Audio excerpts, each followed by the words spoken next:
Hello, Emma at Essex Dog Training, just back from my dog walk with Kip. I had an amazing time today. Yesterday he was really struggling.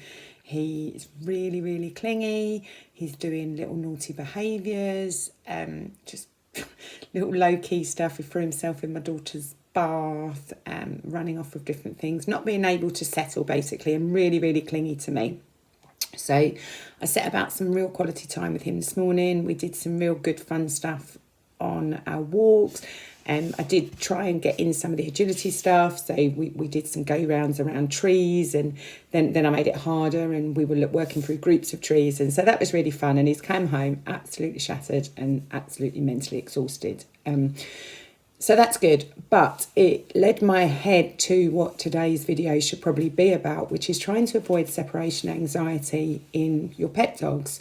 So some of our more needy breeds, such cockapoos, jackapoos, and spaniels, all those dogs that are used to doing things with their brains, and maybe we're not quite hitting their mental stimulation at the moment. They're also dogs that are really sensitive to our emotions, so with changes of routine, and I've spent a couple of times crying as well, and I'm sure there'll be arguments going on as you all establish your personal space.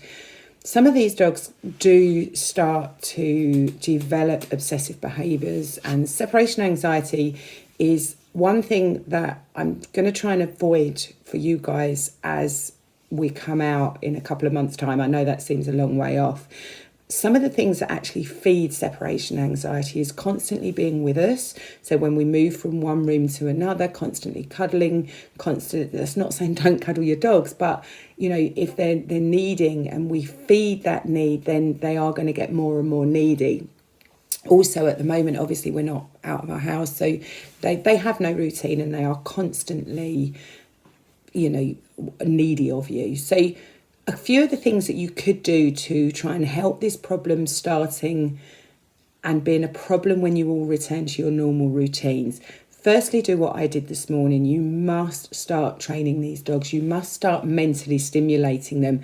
Got lots of online stuff going on. I'm not the only dog trainer that's doing it. Some of my friends have got some stuff coming out. So, do kind of try and support us. We're doing virtual classrooms. We're doing some challenges that just trying to keep our social media pages going and also help you guys. So do mentally stimulate your dog. When you spend time with your dog, make sure you've walked away from media. Make sure you've switched that phone off. If you're following an online course, the virtual classes are fun. That's very different. But if you're trying to follow some bits, then do put those phones out the way. Let your dog have the quality time they deserve. You could, if you're kibble feeding, you could train them with their dog food. You could teach them tricks. Watch your tricks with puppies. Obviously, we don't want them jumping on their back legs and that sort of thing. The video that I did yesterday where they can forage for their food is really good. Be inventive with that. Spend some real good quality time. Young puppies, let's pop them in your jackets. Let's take them out on your exercise, so that generally in time your dog's going to be mentally stimulated, which means we'll get less OCD, obsessive behaviours, a little bit like a mad scientist going on with their brains. If you can get some physical exercise in there too, obviously if you're isolated that's going to be a little bit different. Maybe you could, start counting your laps around your garden with them, or stuff like that. Do some ball throwing. Remember, at the moment we want to keep their heart going, but we don't want to build massive amount of fitness. Otherwise you're going to end up with an athlete that you're going to have to do more work with. Try and have your dog's area. So some people use crates, some people use caged areas, but do try and have their area, so that when you go up for that bath, when you go out into the garden, try and give them that time alone, maybe with a chew bone. I know Newlands is open. They've got stuff that you can get on your dog food visits, stuff that they can chew and settle. Don't give them overstimulated toys when you're trying to get your dog to settle. So that will give them their time alone as well.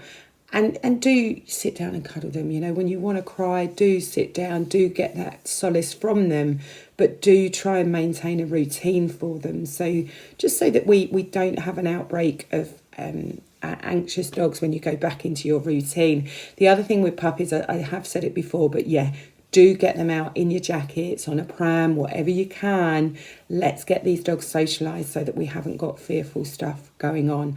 Hopefully that's helped you. I'll try and think of more stuff as I go along. Do keep interacting with our pages, keep sharing our posts, try and keep our name visible out there, and hopefully we'll all be there when we get out of this. Have a good day, guys.